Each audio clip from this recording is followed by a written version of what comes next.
আমি আজকে বানাবো শাপলা ডাঁটার পকোড়া। শাপলা ডাঁটাগুলোকে একটু বড় বড় সাইজ করে কেটে নিয়েছি। চালটাকে আমি ভিজিয়ে রেখেছিলাম, সেটাকে আমি গুঁড়ো করে নেব। খুব মিহি করব না, হাত কাঁচা করে গুঁড়ো করব। তারপরে দিয়ে দিলাম সর্ষে, কাঁচা লঙ্কা বাটা, আর দিয়ে দিলাম নুন, হলুদ, বেসন। খুব ভালোভাবে মিক্স করে নেব। এখানে আমি টুথপিক দিয়ে শাপলা ডাঁটাগুলোকে ভরে নিচ্ছি। ঠিক এইভাবে দেখে নাও, চওড়া চওড়া করে আমি শাপলা ডাঁটাগুলোকে 4-5টার মতন করে ভরে নেব। এই দেখো কত সুন্দর দেখতে লাগছে না? খেতেও সেরকম টেস্টি হয়।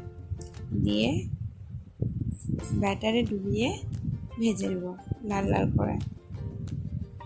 তোমরা শাপলা ডাঁটা কে কীরকমভাবে করো আমাকে কমেন্টে জানিও। আর আমার রেসিপিটা যদি ভালো লেগে থাকে তাহলে চ্যানেলটিকে অবশ্যই সাবস্ক্রাইব করে দিও।